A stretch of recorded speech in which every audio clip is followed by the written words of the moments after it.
This episode of the Tony Robbins podcast is brought to you by Tony Robbins Results Coaching. Are you ready to experience an extraordinary quality of life? Or maybe you're already doing well, but you know you can take your life to a whole new level. To do that, you have to set yourself up to win. You need a process, a way to consistently grow and produce the results that you need. That's what a Tony Robbins Results Coach can do for you. Whatever area in your life you want to change, your relationship, your health, your career, or your business, coaching is one of the most valuable tools you can have. It's an investment in yourself, and it can yield some of the highest returns. Tony Robbins Results Coaches are hand-selected and trained by the master of coaching, Tony Robbins himself, to have the skills that will empower you with supreme focus, powerful insight, and the accountability needed to achieve everything you've ever dreamed. To help you get started, Tony is offering podcast listeners a free results coaching strategy session with one of his top coaches. It's a $200 value, and you're getting it for free. Visit TonyRobbins.com/results. Schedule that free session today.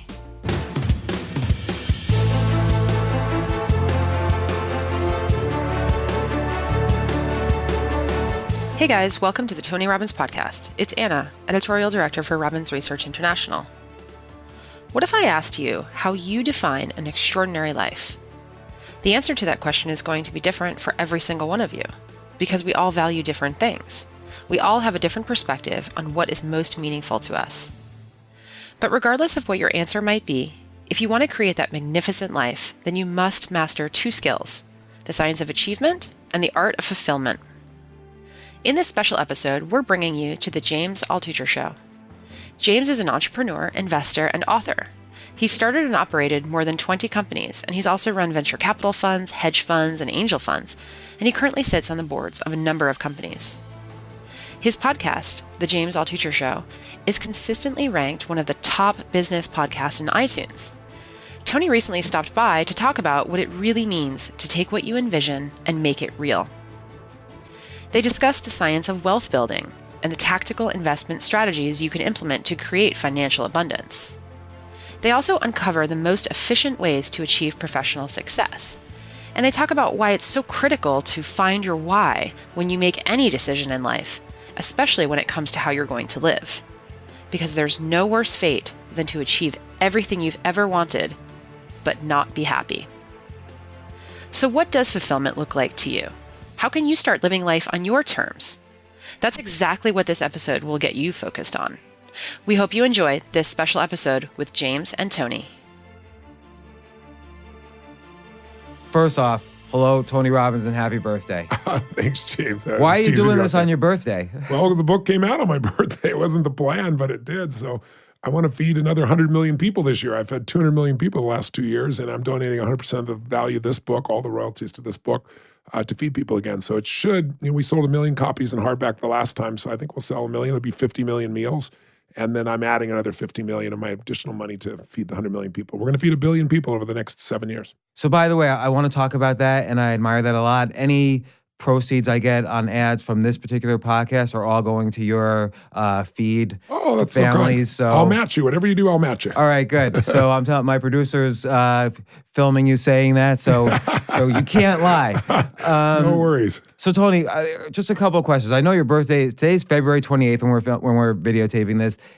February 29th is your actual birthday. Yeah. I've never met a leap year guy before. Yeah. So you're actually like, what, 16 years 14. old? Something like 14 birthdays. When I'm 84, I'll be 21. It's a good deal. So why are you, what's it like what did you do when you were a kid on February 28th? Like, did you feel bad? Like other kids were having birthday parties? I never complained about it. It was just made it feel more special when you actually had a birthday. But I usually celebrate on the 28th, so it stays in February. It's no big deal. All right. Well, I'm glad that you are taking some time out on your busy day to come here. Your new book, Unshakable, which is a follow-up to your best-selling book, Money. And Unshakable, I feel like with Money, it was almost like this behemoth where you talk to all these billionaires and what happened during the financial crisis, how can we avoid it? And it was a great, great book. We spoke then, and it was a great book, but it was a lot. People had to read 700 pages. Right? That's correct. I feel like people had to read 1 billion pages to understand everything that went on. But here you kind of tell the very specific facts that you need to know. And I've been in the financial business as a hedge fund manager, a journalist, everything. And I even learned something. Can I tell you one of the facts that I learned? Tell me. I'm curious. So on average, you write this closer to the beginning. I think it's in chapter 2 of the book. You write, on average, the market falls 10% every year. At least one point during the year, the market falls 10%, which when it does, everybody's panicking. But if you just say on average, it does this every year, people would stop panicking.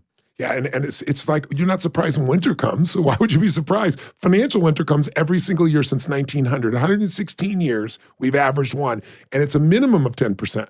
The average is actually 14%, which gets people's attention more than 10 does, right? And let me ask you, do you think, and from your context, do people panic every year?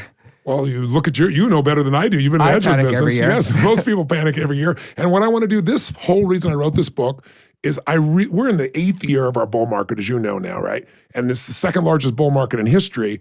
And everybody's got this, oh my God, we're new highs. Oh my God, it's going to have to crash. It's going to come down. And they're right. It's going to correct. It's certainly going to have a bear at some point. But I wanted to write a book that was short. You could read it in 4 hours. You could put yourself in a position to have a playbook for your financial freedom, and you'd be able to get rid of all the fear that keeps people from investing. So look at this one statistic. It's 14%. It lasts 56 days on average. So 2 months, it's like a season. It's like a winter. But you don't lose money. The market has never taken a dime from anybody. You don't lose money if you sell, because 80% of those corrections don't become a bear. We're at all-time highs this moment. Well, remember last January? Last January, right? Worst opening of the stock market in history for a January. We lost, 2.3 trillion in like 9 days. Where are we now? Like you said, we just broke records. Everybody then is freaking out. They went to Ray Dalio. He was in Davos, and when the market dropped 900 points, remember, I think it was in the end of January, beginning of February, people are really in a panic thinking this is the big bear. And he said, it's a correction. And he said, listen, what should they do? Pick up Tony Robbins' book. He said, I told him a strategy that I've never told anybody of how I made money 85% of the time. And he just promoted the whole book there.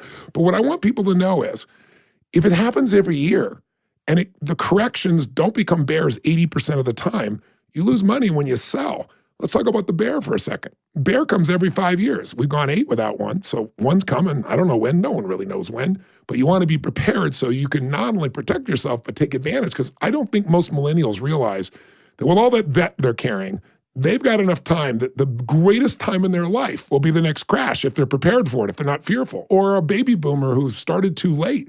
When things go on sale, it's really weird. The stock market is the only place on earth when things go on sale, people freak out. If your favorite car was a Ferrari and I said, you can get them for 50% off, you'd be juiced. But when all of a sudden the market drops 50%, people freak out. But that is the opportunity. So let me ask you about that specifically, because you talk a lot in the book. And by the way, people should definitely read the book. Like you say, it's a quick read. It has very important facts. You highlight the things that are the most important. But you talk a lot about indexing and kind of doing things in the lowest cost, most tax efficient way. But let me ask you about a strategy based on what you just said. What if I just simply wait for every time the market's down 14%, and then I hold up, I store up my cash. That's what everybody's brains wants to do. So let me tell you this. First of all, Warren Buffett told me, he said, Tony, let me just tell you this. He said, all those market forecasters that are out there on CNBC, everything else, he goes, their only purpose is to make fortune tellers look good. He goes, nobody can predict the market, and any idiot that tries loses. So let me explain why you don't want to do that, because I would have thought the same thing, right? Okay, save up your cash. There's going to be a big drop. Well, there have been people saving up their cash for the market for the last 8 years. They missed 250%. Or there are people right now in the last 3 months have been like, the market's so at the edge. Oh my God, it's crazy out there. And we've seen 14.5% since Trump took office in November in 3 months, right? And so while you're busy waiting, here's what you need to know. I just did the JP Morgan Alternative Investments Conference. You got to have $1 billion net worth to go. Right? There's 400 people. It's a pretty wild group. JP Morgan did a study over 20 years. Schwab did an independent study as well for over 20 years, independently. They both found something interesting. We all know the S&P over 20 years has given an 8.2% compounded return. You're making money, doubling your money every 9 years. But what most people don't know is if you were out of the market because you're trying to time it, for just 10 days, the 10 best trading days during those 20 years, then instead of 8.2, you get 4.5%, almost half as much. If you miss the top 20 days, because you think you can time the market, you're saving up for when the big fall happens, you end up with 2%. If you miss the top 30 days in 20 years, 1.5 days a year, if you just miss that, You lose money in the same exact marketplace. And then they did a study saying, well, what if you go in the market and you do it on the best day like you want to do? I want to go in there. I'm waiting till the market has its worst drop of the year. I buy then. So that's the guy who's lucky. He's not smart. He's lucky. Let's take another person and let's make them unlucky. And they manage to go in at the peak of the market and it crashes the next day. Let's take a third person, dollar cost averaging. You know what that is. They're buying the same amount every month, right? And let's put the fourth person in cash, and let's see how they all do over a 20-year period. Well, who did the worst? You know that, the guy in cash, the guy always waiting, who thinks I'm going to get in later on, but when the market drops 50%, he doesn't have any more guts to do it then when he thought it was high before. They don't jump in. A guy like you would, but they won't. But here's what you need to know. The guy that was perfect timing, luck, and the guy who was the worst timing, at the end of 20 years, there's a $14,000 difference in what they accumulated. Well, I think because there's a couple other points. One is that most of the market returns are from dividends. So whether the market goes up or down, you're going to get maybe 80% of your returns from dividends overall. Yes. The other thing is the top 20 days usually come after the bottom 20 days, the day after. You took the words out of my mouth. 6 out of the 10 best trading days in the last 20 years were within 2 weeks of the worst trading days. So, you did the same thing, I'm sure. When everybody was surprised by Trump winning, we were all surprised, and the market drops 900 points. I called my broker and loaded up for the next morning. You know what's going to happen, right? And everybody throws their pendulum, and then it balances out. After a worst trading day, you get better trading days. Well, it's just the point, though, is you got the average person, and even a brilliant person, is never going to be able to time the market. And while you're busy trying to time it, all you got to miss is 10 days and you're screwed in 20 years or 20 or 30. Can't afford to do that. So you need to diversify. Not all your money goes in the market, obviously, but you do need to put yourself in a position where you stay there. It's what Jack Bogle teaches. Jack Bogle's whole thing is don't do anything, just stand there. It sounds stupid, but the market, think about it. With inflation, with productivity, with a growing population, all these elements for 2 centuries has pushed America forward.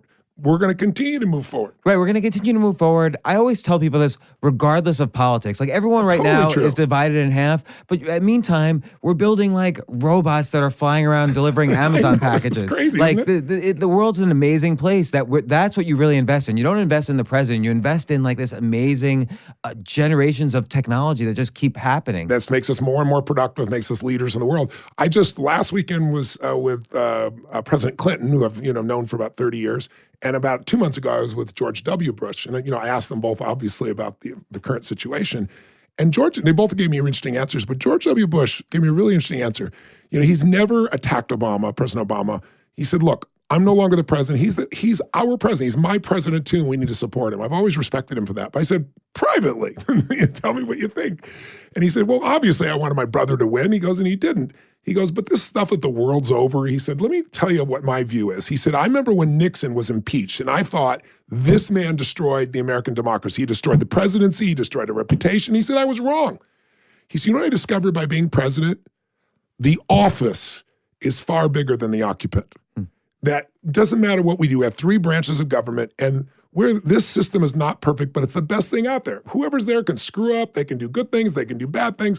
But overall, we're going to keep moving forward because it's bigger than the individual. And I think people got to wake up and grow up to that, because otherwise we're wasting all our time and conflict. I know people are all in cash because they hate Trump, thinking that's hurting Trump. You're only hurting you. You're not hurting Trump at all. It's so true, because let's take the 1800s as an example, an entire century. You think, what defines that? Well, maybe the Industrial Revolution. You don't think James Garfield or Chester Alan Arthur or anything. These guys have disappeared in history, but the Industrial Revolution's forever, and that's right. What's fueled where America is today. No one person. Yeah.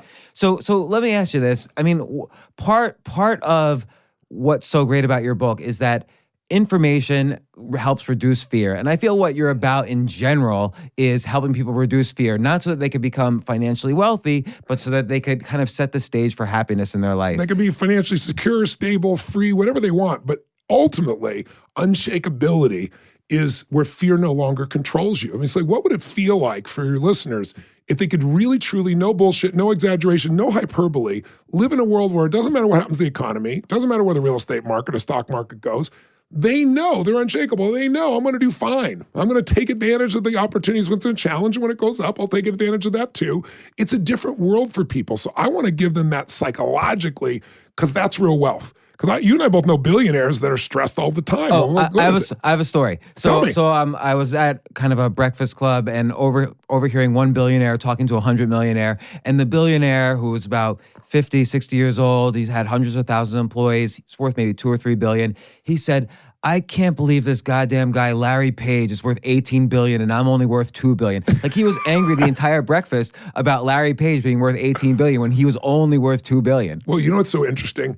Money is really, it's like it's a shapeshifter. Whatever you put on it is what it becomes, right? That's what it is. And so I remember in 2008, Adolf Merkel was the richest man in Germany. He inherited a lot of money, but then he grew the business like tenfold over what his parents did. In industrial business, they had drugs, they had manufacturing, they have all kinds of things. And he put a bet against Volkswagen, and he shorted them, and then they did well. And you remember 2008, there was no money, right? There was no liquidity. And so all of a sudden he had the liquidity to cover. Oh, yeah, I remember that. And so it looked like he was going to lose everything. And so he went to go borrow money from the banks, and the banks weren't loaning. So what did he do? He was worth, I think it was 13 billion, and he dropped to 9. He lost $4 billion. Now he's the third richest man in Germany, and he's dropped to like, I don't know, the 50th, 60th in the world. You know what he did? He tried to kill himself. No, he didn't try. He wrote a note. He walked in front of a train and killed himself. Say goodbye to his family. I was just making a joke, but you're serious. It's not a joke. It's a dead serious. And you know what? The loan came through 3 days later. Oh, my God. Now, why did he die? It wasn't money. Psychology. It's emotion. His identity was tied to being number one, not being number one. Didn't want to live. That's how bad it was for him. And then you see like a guy like Chuck Finney, who most people don't know his name. He made $8 billion. If you've ever gone through, traveled through the airport and you've done duty free, he's the guy who created duty free. $8 billion. He gave it all away. He just 2 months ago gave away the last bit of money. His goal was to die broke. His goal was, bounce his last check. And he's done it. And he did it up until probably 10 years ago. He did it all without telling anybody he was doing it. It's all anonymously, right? Now, here's 2 guys. One kills himself because he lost $4 billion, still has 9, right? The other guy spends his entire life giving away all his money and he's happy as can be. Well, and that's, again, I feel that's the consistent theme of all your work in the past 30 years. And I even owe thanks to you from like 17 years ago. I read Awaken the Giant Within, and it helped me out in a very hard period in my life. And you've done that for many people. And your book does this. Like, not only do you have, like in chapter 2, you have like all these amazing facts throughout. You have all this great stuff about how to invest, tax efficiently. You also get really into all the scams of Wall Street. Yes. And we don't have to go over that, but people should read the book and see every possible scam. I think you've hit maybe 1/50th of the scams, but are the ones that hit the consumers the most. So people should read it. Yeah. And then the final chapter is beautiful because that's when you start to talk more about the psychology. But I want to start from the beginning of the psychology. Like, you come in here, every one of my listeners know I interrupt all the time. You're impossible to interrupt. Where do you get the energy? What happens? Like, how do you, and then I watched, I Am Not Your Guru, the Netflix documentary. Yes. Everyone should watch that. Produced by my good friends, Brian Koppelman and David Levine, who've also been on this podcast. Where do you get the energy to jump up and down for like 3 days and to inspire 15,000 people? Well, part of it is, you come to play, right? I got a mission just like you. And you come to play. Yeah, I come to play, man. I prepare and I come to play, meaning I know what I'm made for. And this is what I'm made for. I'm made to help people create breakthroughs, financial, emotional, business. I mean, these are the things they do, relationship breakthroughs. But do you ever wake up and say, oh, I got to go now to James Altucher's podcast? Whose podcast am I going? I got to go there? Oh. No, I don't do that. I've enjoyed my time with you, so I actually look forward to it sincerely. But there are times when I'm exhausted for sure. What city am I in? What the hell am I doing? But when I go to deliver, and when I go to deliver, it's like a 50-hour delivery in 4 days. It's, 10, 12, 14 hours a day. And I have to own that audience. I got to get the guy at 15,000 person up on the top of the stadium and hold him for 4 days when most people won't sit for a 3-hour movie. Someone spent $300 million to make. Right. You have to hold him. Like, you have to care for all of those people, every single one of them. And it seems to me from watching that documentary, you got into, what's often called a state of flow. Like, you helped the girl who was in the cult and you go backstage and you ask, how long was that segment, or how long was I helping her? Yes. And they said 2.5 hours. You had no clue. You lost sense of time. Yeah. So again, what how can a listener, like, no one's going to be Tony Robbins overnight, but how can a listener kind of who's sitting in their cubicle or driving to work just say, okay, I'm going to listen to this and I'll read his book about finances, but I want a little bit of that energy right now. I want to go into work and be a little more positive, have a little more energy, and make changes in my life. You've got to find something that you value more than yourself. You have to find, motive does matter. Motive brings energy. Now listen to me, life supports all of life. So if your motive is only to take care of yourself, quote, selfish, there's nothing wrong with that. You're part of life. Life will give you insights.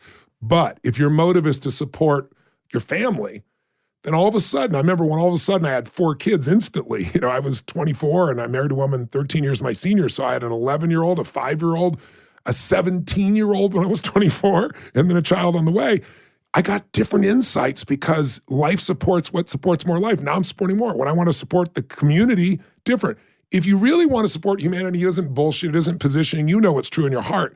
You get insights no one else gets. So the energy comes because there's an impact. I really believe all of us, you know, there's only so much pleasure you can get from, you know, making money, doing business, making love, as great as that is, dancing, drugs, alcohol, whatever it is that floats your boat. There's only so much you can feel within yourself. That's why as soon as something beautiful happens in your life or you have a great experience, the first thing most want to do is share with somebody we love. Why? Because when you share it, it grows. So there's only so much you can have. So I'm busy sharing all the time. And what do I do right now? I'm listening to this. What should I do to share or to love something? What I would say is if you haven't found your passion, you need to get around where it's better. You should make your entire mission every day. How do I get around people that are more passionate, people that have a mission, people that are excited out of their mind, and let something hit you? Because it's different for every person. But you got to get in the environment. If you surround yourself with people that go to their cubicle every day and they put their head down and work and they sit there on Facebook and they do their work and they go back and forth and they do social media, we become who we spend time with. We become like the people we spend time with. So I'm going to play devil's advocate. Please, go for it. I'm driving to work. I'm an accountant at Procter & Gamble. Yes. No offense to Procter & Gamble. It's a great company. But no offense to accountants either. No offense to accountants. They're very good people. This is all easy for Tony Robbins to say, but I'm going into work. How am I going to do this? Who is Tony Robbins? Excuse my French. Who am I? I'm a kid from Azusa, California, who had nobody in our family that was successful in business, had no idea how to go about it. But what I did have is one thing. I was hungry because I had suffered so much that I wanted to end suffering for others. It's still what drives me. I hate these things. But why weren't you scared? Why weren't you scared as a hungry kid? I was scared. And why weren't you, when you had that 17-year-old kid, when you had those 4 kids at the age of 24, why did you say, okay, this motivates me? Why didn't you say, oh my gosh, I'm going to fucking collapse Because early in my life, I suffered so much. I had a mother that unfortunately was a great human being, but was addicted to drugs and alcohol. And when she was on those, which was daily, she was non-functional, so it made me very effective. I cooked, cleaned, went to the grocery store on my bicycle. I mean, I became an independent person as a kid, and I had to take care of her. But also, she was physically abusive, so she'd smash my head against the wall till I bled, pour, liquid soap, dish soap down my throat because she thought I was lying till I threw up, and I wasn't lying. And it was so suffering because it was coming from the person I loved. So what would you like after that incident of, and because I've read that or heard that before, after that incident when she's pouring soap down your throat, what did you do? Like that after she was done? I got so angry, but I loved her. So was this Why? Inner conflict. Why did you love her? She's my mother. You know, but not everybody loves their mother. Who I love my mother because down their throat. I don't love that she did that, but I look at her today, I look at what happened today, and I think if she was the mother that I had wanted, I wouldn't be the man that I'm proud to be. Because of that suffering, because of that pain, I can't stand to see anybody else do it. You want to talk about where energy comes from? I live to light people up. And I don't just mean pump them up. I mean that breakthrough. I mean that moment when people go, shit, I can do this. I understand this. Or this strategy will do it. I'm going to turn my business around. That aliveness is what I live to see. And it gives me juice. But in the beginning, I was scared shitless. In the beginning, I had all those fears. So what I want people to know is how I did it was I fed my mind. If you don't feed your mind, if all you do is play games on social media, it's a beautiful thing, it's a useful thing, but you got to every single day feed your mind and you got to strengthen your body. Those two cannot be separated. So I would get up. My mom chased me out with a knife. I knew she wasn't going to kill me, but I also knew I wasn't going back in that house, right? So I go sleep on a hill, it rains, so then I go live in somebody's laundry room. And the first thing I did, I was so depressed, is I went to a bookstore And I bought a book to feed my mind because I was depressed. And the book was The Magic of Believing by Claude M. Bristol. And I read this book and it talked about, put your messages that you want your brain, program it on the mirror so you look at it, write it in soap. And I had all these phrases like, only a loser's depressed because I was so depressed and I was no loser, right? I was going to push through. But I fed my mind. I went to seminars. I started using net time, no extra time. In those days, it was cassette tapes. I never put myself in a position where I tried to make my do something. I was feeding my mind. I was reading biographies and reading and going, my life, as bad as I think it is, it's a cakewalk to some of the greatest human beings that have ever lived. So I got inspired, not by hoping inspiration showed up. I got strategies, not by hoping. Great ideas don't interrupt you. You got to pursue them. And I pursued them because I was hungry. And why I am who I am today, too, is I'm still hungry. I've never lost it. If you want to know the one common denominator I've seen, I don't know if you agree, intelligence, wicked levels of intelligence I love in human beings. Somebody that smart. But there are people that smart can fight their way out of a paper bag. What matters is hunger never ending. The hunger to be more, to give more, to do more, to share more, to experience more. People like, I've interviewed 50 billionaires and many of them have become dear friends of mine, but Richard Branson is by far the happiest one out of that group. He really lives life fully. He experiences it all. He's never lost that hunger in his entire life. Well, I get it. Be more, share more. That hunger will make you seek answers. Like the people that come to me, the only thing they have in common, because we've done so many demographic, psychographic, all those pieces, the only thing they have in common, because you see the number of people I work with, the most successful, the most challenged, is hunger. Some people get hungry because they're the best in the world, so they're always hungry. They're always looking for that edge. They know a little edge can change everything. Some people are hungry because they had a birthday with a 0 on it, or they lost a bunch of money, or they got a divorce, or their kids screaming at them. Some people do it because they're proactive, some do reactive. But the lukewarm middle people that are not happy, but they're not really unhappy enough to do anything about it, I'm never going to see them. So I'm for hungry people. It's basically you can have all the ideas in the world, you could be creative, but you have to do. Every day you have to do something. You got to grow. So what are again, the average person, or not average person, let's say the above average person listening to this, they're listening either in the gym or on their commute. What can they do to start not just incrementally improving, but like 10x improving? It depends on what 10x in what area of their life specifically.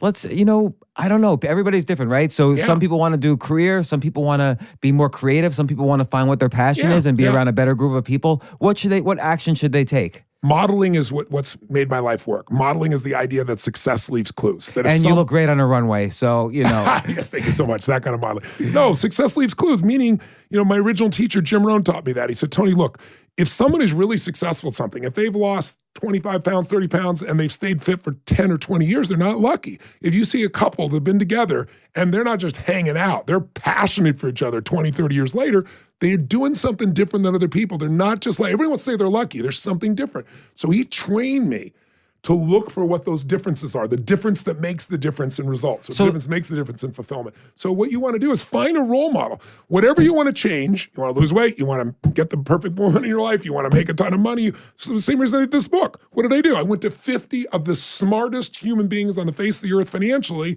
dug into their psyche for 4 or 5 hours. Some of them developed friendships where I've talked to them for years now.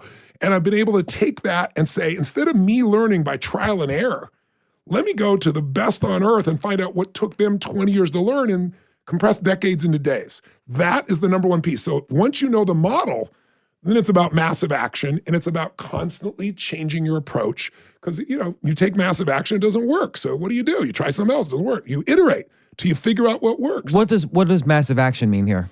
Massive action means you don't wait until you have all the answers. You take action. You got a concept, an idea. I've taught all my kids. I said, listen, I know you guys think I'm like really smart. My kids are always telling me you're the most brilliant dad. I'm a smart human being, but the smartest part for me, I want to transfer to you. And the smartest part is whenever I come up with a decision or goal, whenever I make a decision that matters, I immediately take some kind of action that commits me to follow through, even if it's send an email or schedule a meeting or call the person right now. What's an example? I was considering buying a company, and a bunch of us were discussing it. And I said, you know what? This company, I think it's really good target, but only if we pair it with another company. And we had this hour discussion, and then I was being interrupted and running to run to the meeting. I said, before we run to the meeting, right now, get this guy on the phone. Let's have the discussion for 10 minutes right now, and let's schedule the meeting and go do it. I didn't leave the meeting with that as an action item for the future, because what happens is When you get in state, when you're excited about something, you've made a decision, you're ready to do it, you're inspired, or you got the plan, and then you don't do something in that moment, you lose your momentum. You end up someplace else, something distracts you, social media, text, email, and you lose the momentum, and now it's hard to get back. But if you do it while you're in state and you commit to follow through, that's how you build momentum and have it keep moving. And what's great is that's more important than being correct. That's right, because you can always change your approach, but doing Or you can nothing. be wrong. Yeah, but if you do nothing, when you keep waiting, you learn nothing. It's like if you look at what Tesla's doing so brilliantly, all the self-driving car stuff, he's got the greatest advantage, not because of his technology, but because he has so many cars on the road right now, he's getting all the big data from that.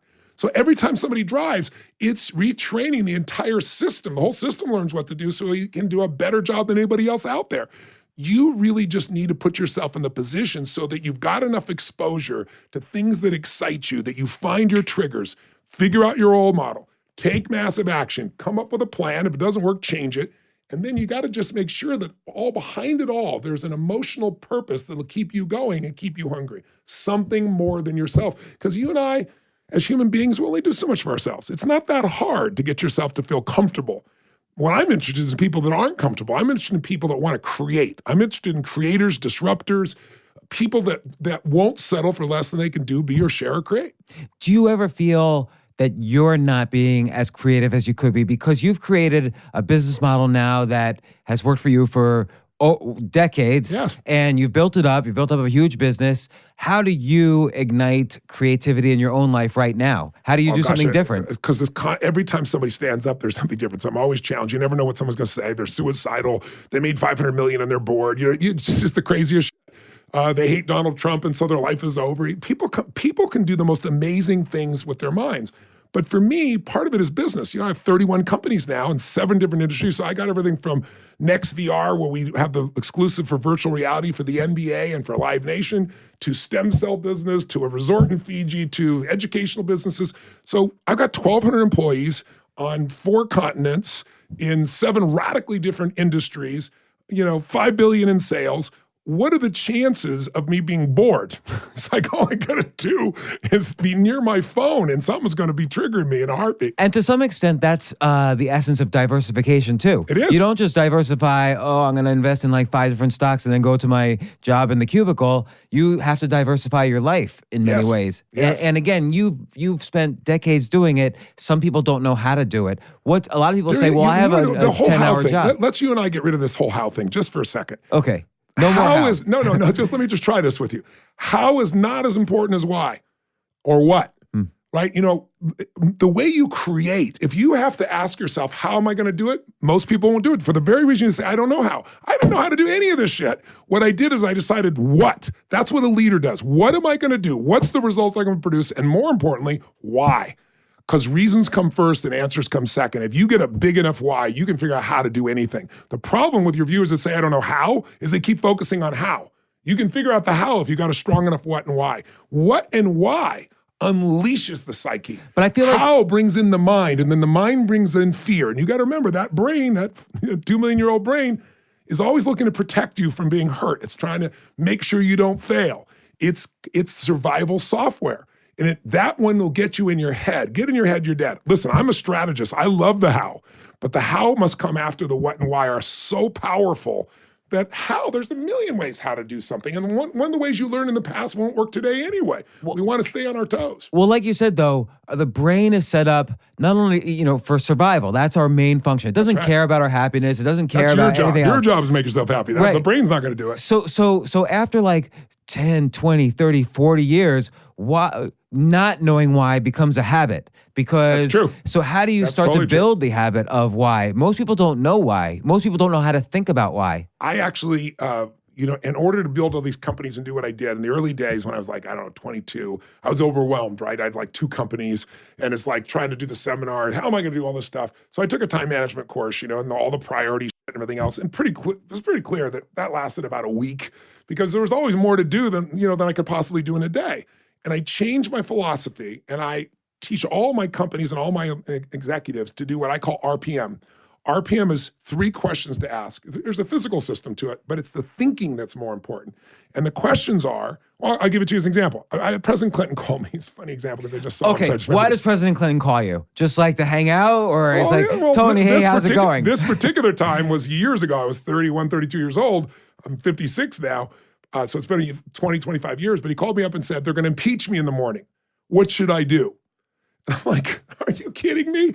And it's like, could you call me sooner? It's tomorrow morning, right? So I've had to figure out how to deliver, like putting myself on the spot like that with the President of the United States, or Serena Williams is melting down on national television, and I got to step in and deliver it right now. You know, what I call it is deep practice. Putting yourself in deep practice where you're going beyond the edge of your capability on a regular basis is how you grow to such an extent that all of a sudden, all this little shit you're worried about, the house stuff doesn't work. But RPM, let me explain. He says to me, what should I do? My question back to him is, that's the wrong question. What to do is the question everybody asking you, and with a long to-do list. What matters more is, what do you want? What do you want out of this situation? What's the outcome? Do you want to just stay in office? Because you want to stay in office, the Senate's not going to, push you out. Easy for me to say, I'm not on trial, but they're not. You know they're not. They don't have the votes. So if you do nothing, you'll stay in. Is your outcome to be respected by children, by mothers, by fathers? If that's true, you're a lawyer, and you know what you can do to not put yourself in jail, but still be honest. And that's what I would suggest, because what your outcome is what's going to determine your action items. And I went through this in depth.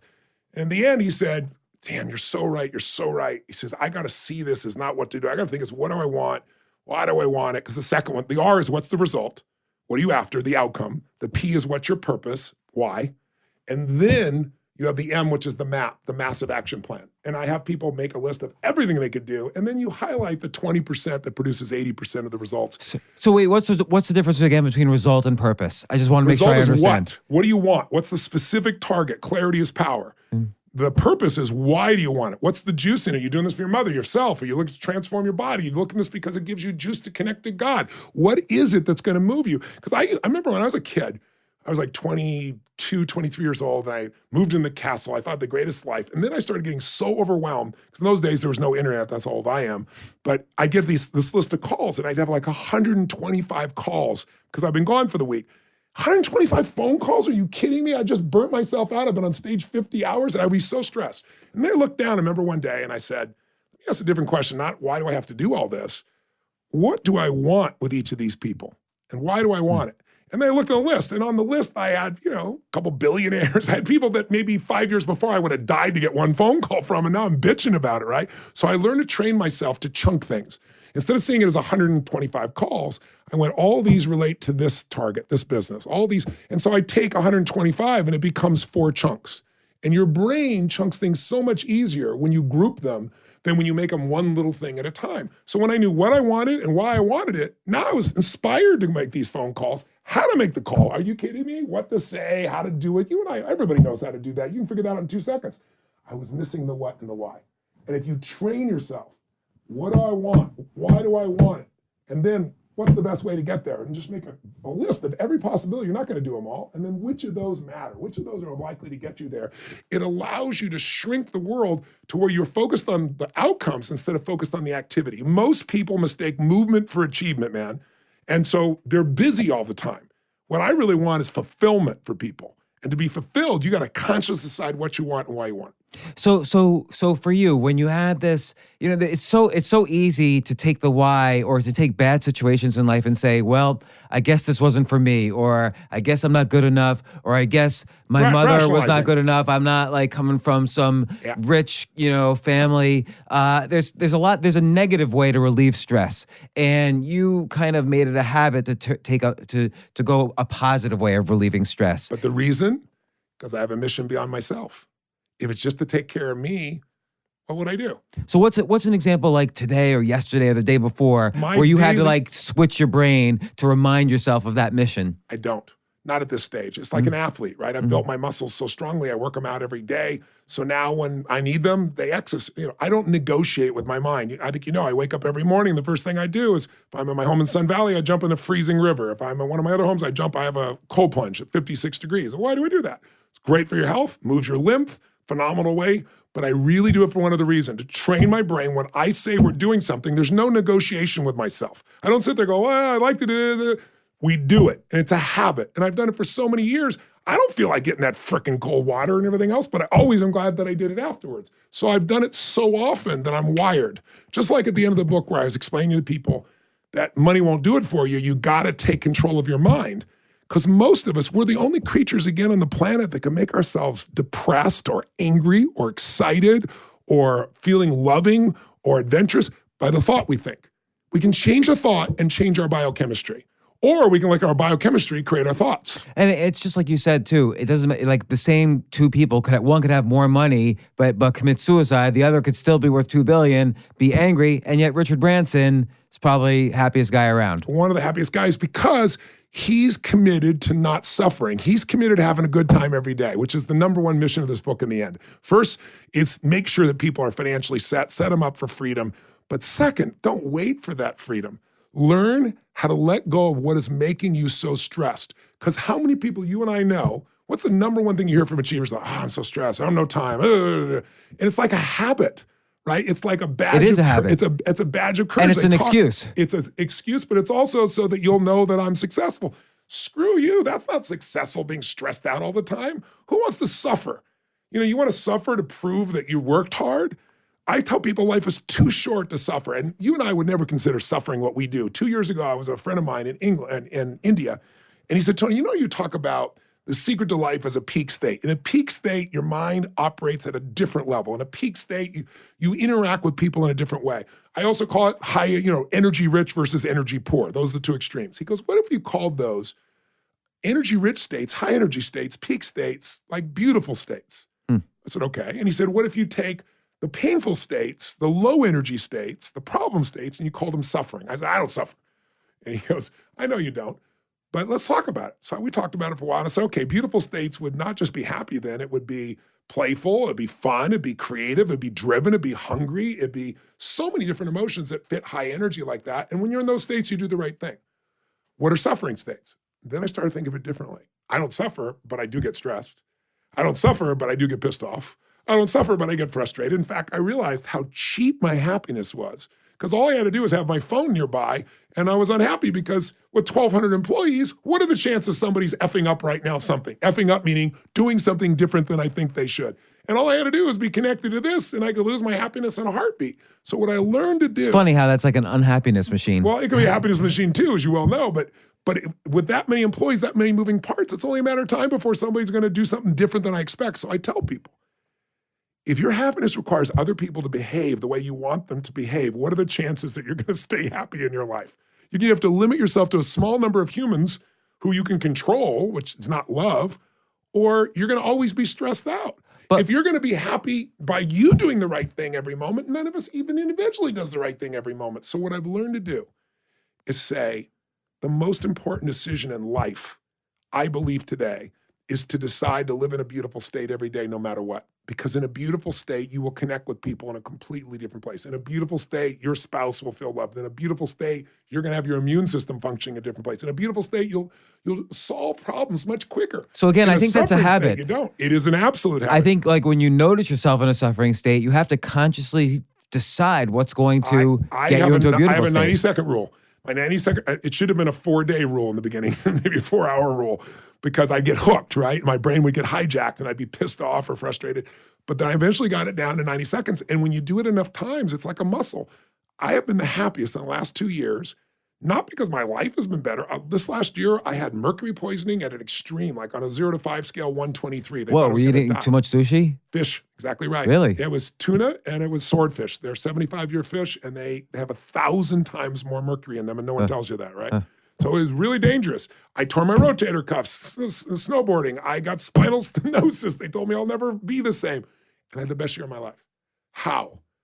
And thank God, because I promised, I made a promise to myself, no one else, the one that matters is myself, that I am not going to suffer. If I start to suffer, which you will, the mind will go there, I'll notice it, and I'll see it for what it Okay. is. It's stressful thought, and I'm going to focus first on what do I appreciate, what do I enjoy, what do I love, because appreciation, joy, and love destroy suffering that fast. So when you got that diagnosis, I can't even say the word, and you were told you would never, Stenosis. yeah, spinal, whatever. And the guy says to me, I'll tell you what he says to me. He first says to me, "Oh my God, Tony Robbins, oh my God, you changed my life. I made $10 million. I went to your business mastery 5." He goes on the whole thing. My relationship's better. He goes, "Okay, now I have to be your doctor." You're going to die. That's basically what he said. He goes, "Let me show you this spine." He said, "One hit and you're a quadriplegic. Life as you know it's over. You're not jumping up and down anymore. You're not playing squash. You're not snowboarding. You're not jumping around on stage." And I was just, I did suffer because I wasn't prepared. It's like somebody punching you in the gut when you weren't ready for the gut. You know, I thought I was coming in to get some PRP for my shoulder. He tells me I'm not going to function ever again. But what's great is I started to suffer. I caught it. I got out. And I was doing what I do best. It's like, they all say there's no solution. I called 4 other people, no solution. I kept searching, and I found a man in Melbourne, Australia, who sent me MRIs to show me 100 hours of hyperbaric oxygen at a certain depth releases 800% more stem cells than your body would never, ever get from any drug or any other approach. And the stem cells go and heal this. And so I was like, wow. So then he said, before you come, since you're going to be over here, it takes usually a week to get your blood done. Do blood first. Let's see if you have cytokines, inflammation, whatever. And when I was there, the man says to me, "You want to do a metals test?" I see, "You mean like mercury?" He said, "Yeah." I said, no. I had my amalgams out 25 years ago. He goes, "Well, we do aluminum." I said, "All right, do it. Let's just find out." Calls me up on the phone and says, the doctor looked at this, said, "How long have you been in the hospital?" I just got off stage for 50 hours, right? I was losing my memory because it mimics the experience of people getting, not Parkinson's, but what do you call it? Like Lyme or dementia? No, dementia. Mm-hmm. Losing your memory. And I'm 56 years old, and I do 50 hours at a time, never drop a thought. And all of a sudden, I'm trying to think, what am I doing here? So it scared me. So in the last year, I had to dig in and detox the body. And I'm on a 0 to 5 scale. I'm now a 9 out of 123. So all those illnesses or diseases, gone. They're all gone. I still have some challenges with my spine and things like that. Let's say so you still have some challenges. Yeah. So sometimes it might come up, a little bit of worry or suffering. It will. And then what happens in your brain? You say you're going to give yourself 90 seconds. Yeah, I feel the tension. So what I do is I go, brain's trying to hijack the mind, not my mind. This is an important distinction. If I asked you what are the 2 most stressful thoughts, doesn't have to be exact ones, but we all have stressful thoughts. What are 2 of the most recurrent stressful thoughts in your life? I'm going to go broke and my girlfriend's going to cheat on me. Okay, good. Now, those listening, if we asked all your listeners, how many of you have ever had the fear you're not going to make the money or you're going to go broke? What percentage do you think have had that fear or that thought? 100%. Yes. What do you think a percentage thought that their boyfriend or their girlfriend might leave them or die or cheat on them? 99.9%. 99.9%. So those aren't your thoughts. Those thoughts have been around forever. You call them your thoughts, and as long as you make them your thoughts, it'll be extremely hard for you to separate from them because you've identified with them. I look at it and go, the truth. Those thoughts have been around forever. Those are the mind. If I told you 100 years ago to go to the moon and back, you called me a lunatic, an idiot. That's where the term comes from. If I told you 100 years ago there's going to be a box, you have it in your pocket, and there's going to be invisible waves traveling around the earth, and those invisible waves will come into the box, and you can push a button and see and talk to someone on the other side of the earth, you go, you're crazy. The invisible waves of thought have been around for thousands of years. If you use your body one way, it's like a TV set. You turn the channel and you're in a comedy. Turn another place, it's a horror. Put another place, it's history. So you detach yourself from these thoughts. That's right. I see them. I actually watch them by and I get entertained by them because I don't believe them. I still hear them. The mind still brings them, but I don't believe them. It's kind of like everybody's probably at one point thought, I'm going to kill that son of a bitch, but you didn't believe it, so you didn't kill him. You know what I mean? You just had the thought. The thought went by. Then I switched to what can I appreciate in this moment? What can I love? Who can I love? What can I give? Because the minute you shift into that, it changes. I always tell people, trade your expectations for appreciation. And in that moment, your whole life will change if you continue. I give an exaggeration of my own life, of how I exaggerated problems in my life. So I'm privileged to have a Global Express. I have my own private, plane. I can fly straight to China without a break. It's beautiful. It's amazing. Can I have a ride? Yes. I've been meaning to go there. But most of my life, I chartered domestically, but overseas, it was too expensive, right? You're going to spend $400,000 to fly to Australia in those days. So what I did was I'd fly commercially. And I was getting burnt out because I was traveling in these crazy ways. And so finally, one of the things that happened is I'd get on the plane to go to Australia 3 times a year, and I was used to, all these companies, I think in those days I had like 15 companies. And I'm like, I'm going to be cut off for 14 hours on the West Coast. 14 hours. all this email, all this Slack, all these texts are going to build up, and I'm going to have to start all over. I'm going to spend my whole day, and I'd be so stressed. And one day I said to myself, what's stressful about sitting or in first class sleeping, for God's sakes? And so I began to realize what I was doing. So then I get on the plane. One of the last times I was on a commercial flight, and it was ironic, they announced on the plane, we have international internet. And it was like God entered the building. People were cheering. People stood up and clapped. I felt like stepping up and clapping, but I didn't. I controlled myself. But what happened? It went down. 9 minutes later, 9 minutes of a 14-hour flight, it goes down and never came up again. What were people's reactions, though?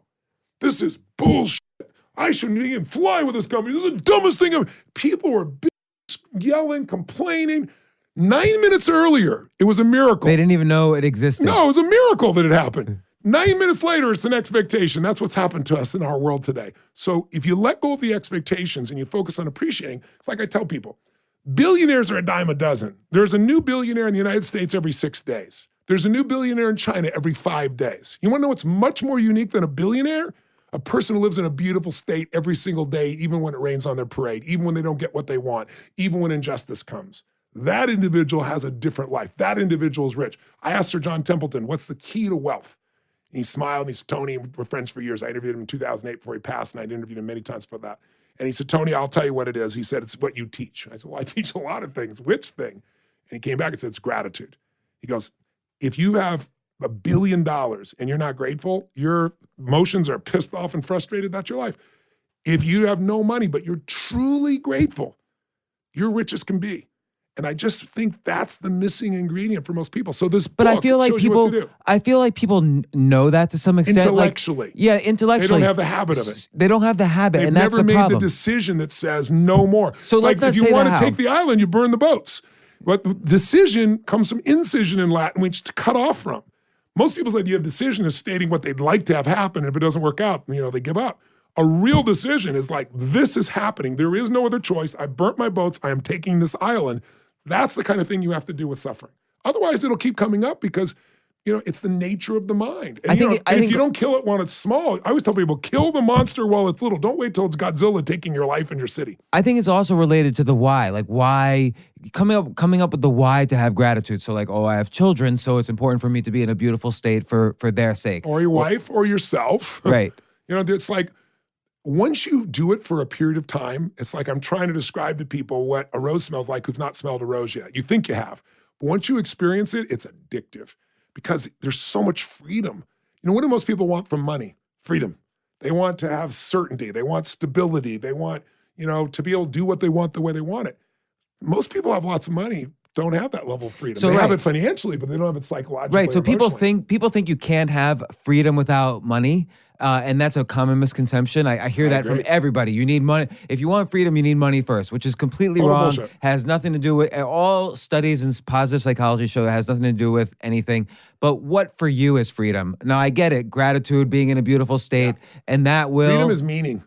To me, it's the ability to live life on my terms, to do things that I think are really useful beyond myself, to be able to look out and say, if I died today, could I be happy about this day and this life? And I can honestly say, yes, I'm knock on wood. I'm hoping I won't die today. I don't believe I will.